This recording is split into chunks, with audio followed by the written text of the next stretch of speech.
In a shocking tale of deception and despair, Brett Ryan's life takes a dark turn as he navigates the challenges of family expectations, financial struggles, and a troubled past. From his rise as a promising painter to a desperate bank robber, Brett's downward spiral intensifies, leading to a shocking and violent climax that shakes the foundations of his seemingly ordinary Canadian family. As the layers of deception unfold, Brett's web of lies and criminal acts culminates in a tragedy that leaves a trail of devastation. Hi, and welcome back to our channel. If you are new here, please consider subscribing, as it helps us motivate to create more intriguing content for you. Let's have a look at the most heartbreaking family tale. There are times when being so demanding is even dangerous. What Brett Ryan was going through was just that. His parents, Bill and Susan, were rich and had 4 kids. He grew up in a big, happy Canadian family. It might seem like having a lot of kids, especially boys, is a lot of hard work as a parent, but it wasn't for everyone. Their parents tried to show the younger Ryan the right way to do things.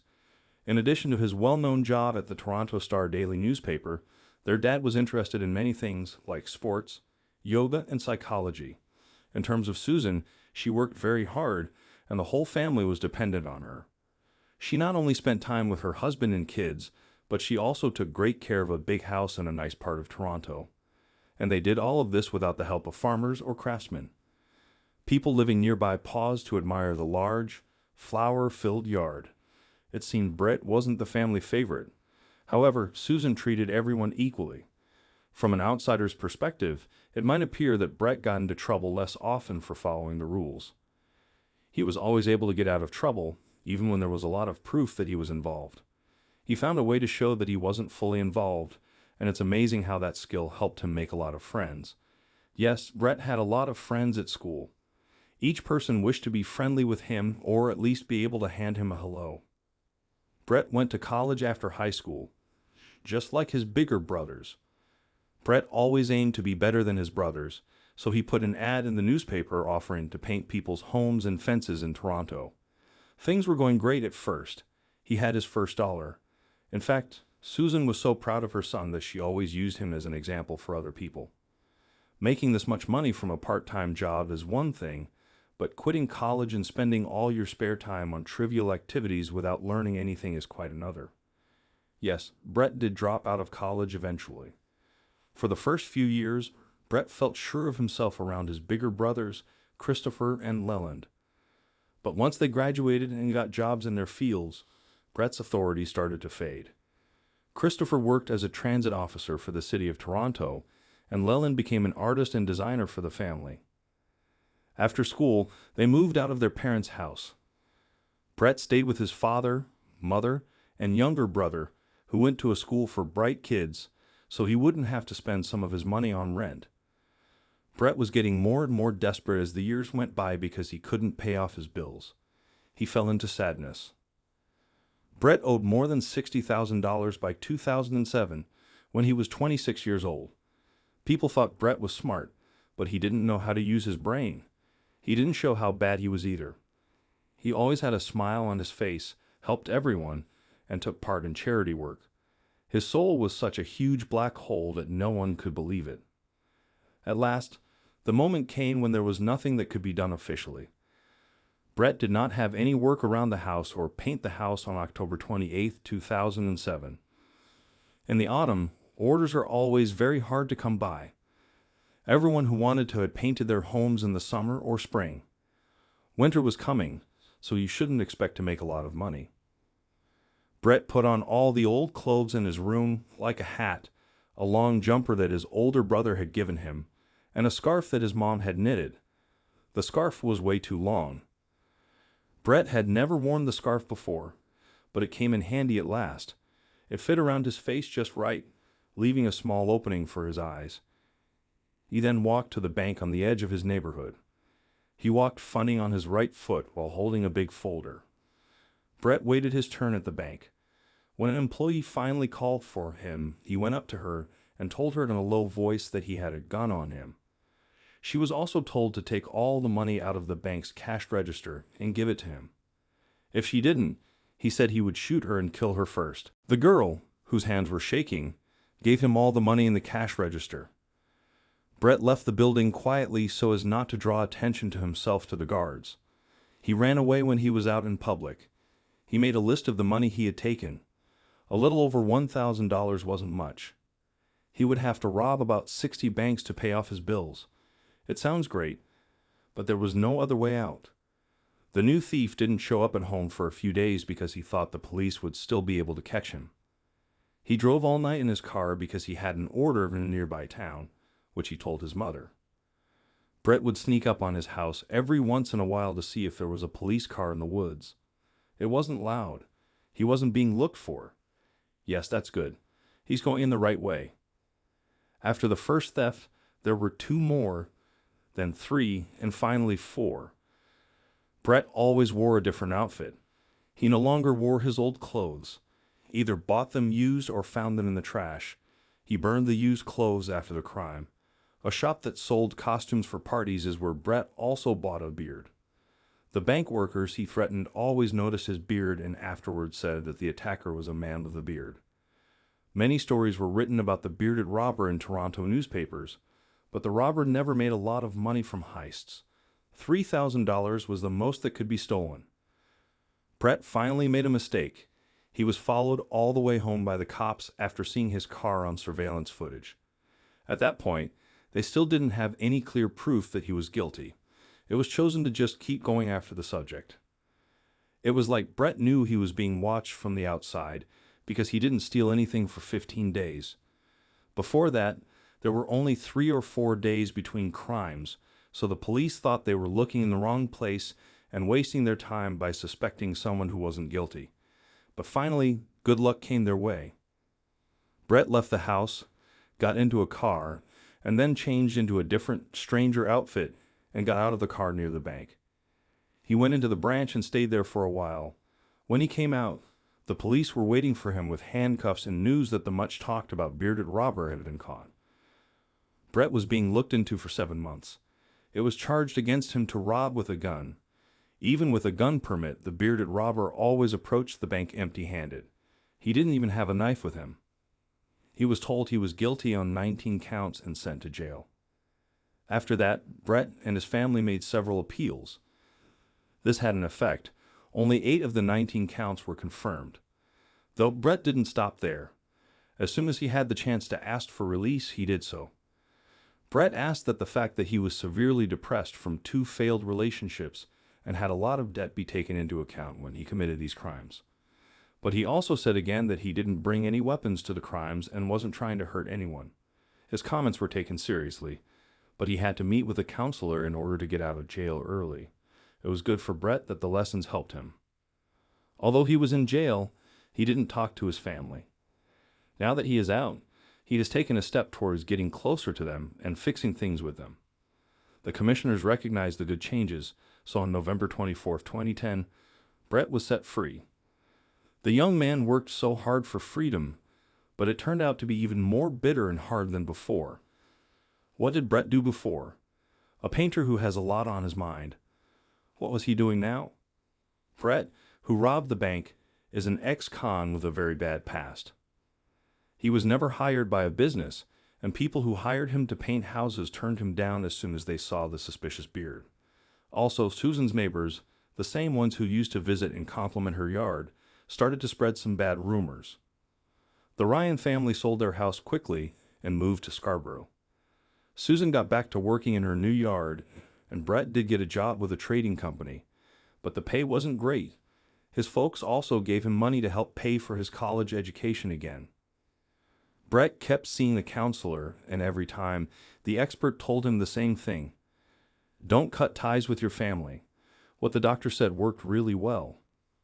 Brett's cash situation was still not very good, though. During the first happy accident of his life in September 2011, he met Kristen Baxter. Kristen was a really great girl. She had her own flat with windows that looked out over the sea, which let the young couple see a beautiful view. And most importantly, she didn't care about Brett's past. She played sports, which kept her body in shape. They also took trips together from time to time and had even been to Australia.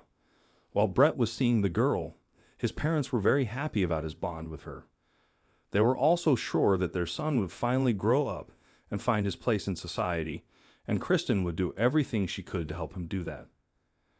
Brett thought things were getting better, but something bad happened that he couldn't change, which slowed down the start of a new phase. Brett's dad passed away. It came as a big surprise to him. Brett started going to see a doctor more often because his depression started to come back. He also had to help his mother out financially and spend a lot of time with her. He had to build a long-term bond with Kristen. Young people weren't kids, so it was enough for them to meet this beautiful blonde and fall in love with her during their free time. Brett chose to do something important. He had some money saved up and had told his mother that he wanted to start a family with Kristen. To do this, he knew he had to make her an offer she couldn't refuse. She would remember this day for the rest of her life. She understood what her son meant and gave him money to buy a ring. The couple had already talked about their plans for the future, and Kristen didn't need an expensive gift or anything like that. She only needed Brett to make a proposal for her to know that he was serious. He spent a lot of money and got his love a gold ring with a big diamond. It was clear that Kristen would say yes. Then, as young people do, they started making plans for their wedding. Brett agreed with all of Kristen's choices and nodded his head. However, he was shocked by how much it cost and how much he had to think about his job. He looked on the internet for an engineering job opening at a big tech company, put together a resume, and sent it in. He did so well in the interview that they accepted him. At that time, Brett was glad. He told his fiancée and mother about it right away, and they were thrilled.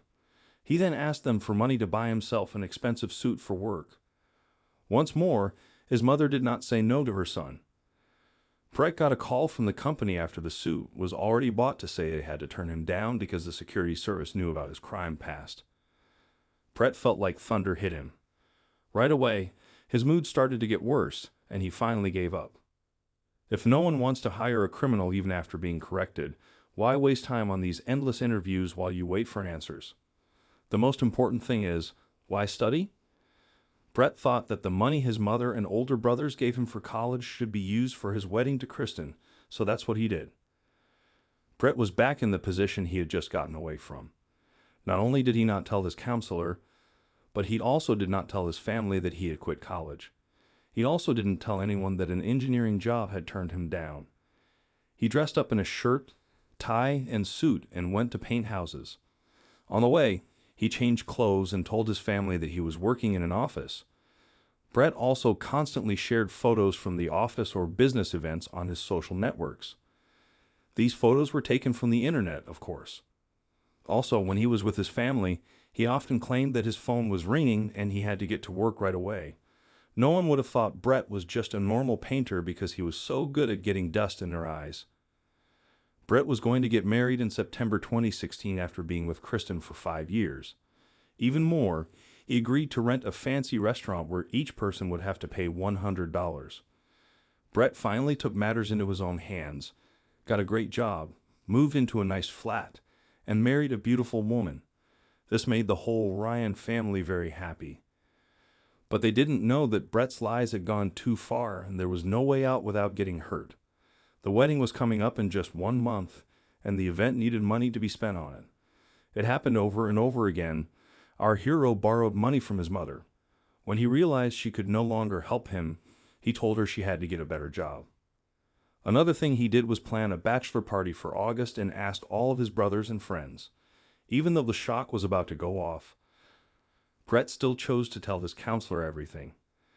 Brett had been telling his family lies for a year about being an engineer at a tech company.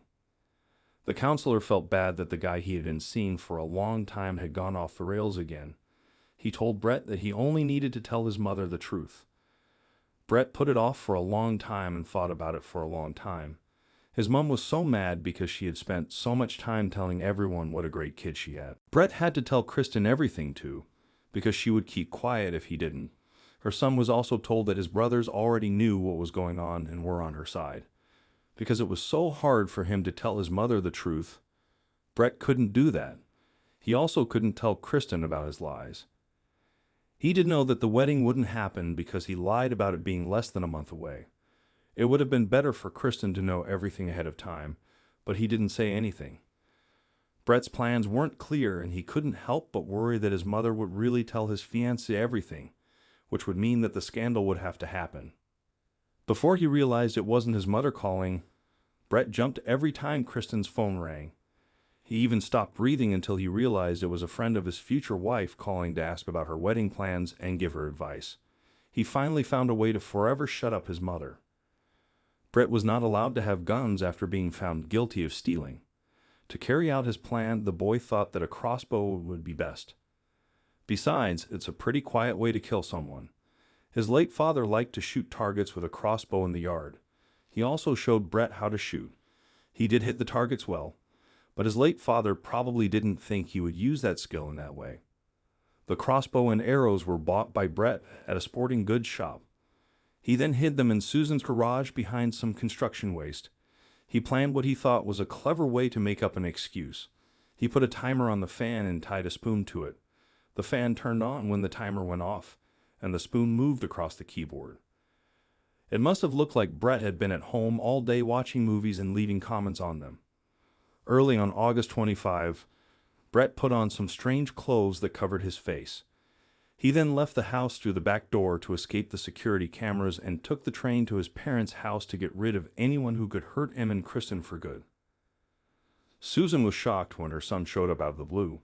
Even though his mother wasn't feeling well that day, Brett started to convince her again and even told her not to tell his future wife anything.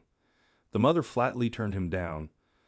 Then he got mad, and Susan knew something was wrong when she saw her son's angry eyes. She told him that she had already called Christopher, and he was on his way to help them. Brett was crazy. He ran to the shed and got a crossbow, but he was so angry and pumped up with adrenaline that he couldn't even shoot. He hit his mother over the head with the gun, and then, to be sure she was dead, he tightened the rope around her neck and put plastic bags over her body. Brett put some shots in the crossbow and hid in the bushes until his brother came. Christopher finally got there after a while and started calling for his mother or brother. As he did this, he was shot in the back of the neck, killing him within a few minutes. Alexander was the next person killed. It turns out that Susan also called him. He was also shot in the neck, but the arrow either didn't go very deep or didn't hit any important arteries. Alexander didn't die right away. He started to scream and call for aid. During this whole time, Leland was inside the house sleeping in his room on the second floor. He had no idea what was going on in the yard and garage. Most importantly, he found out that his own brother was the one who did it. Leland woke up to the sound of screams and found Brett trying to choke Alexander downstairs. When Leland and Brett got into a fight, Leland quickly got the upper hand and pushed Brett away. He then ran to the neighbors and called the police. Brett stayed home. He could not run away. At this very moment, he realized he had messed up his whole life. There was not anything to do.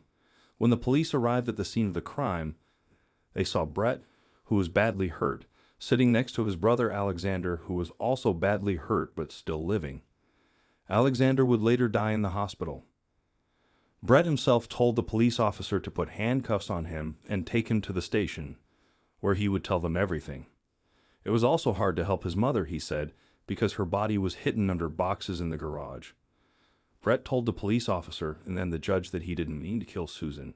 His only goal was to scare her. On the other hand, he did plan to kill Christopher and Alexander that day, but because they were witnesses, they would still be living if they hadn't come.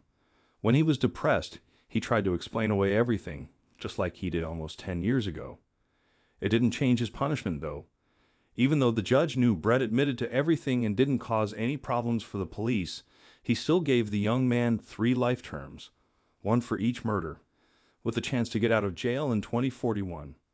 Leland isn't talking to reporters, but everyone in Toronto knows him as the only person who made it out of that horrible scene alive. Don't forget to click the bell so you don't miss any new news from around the world. Have a good day and see you soon.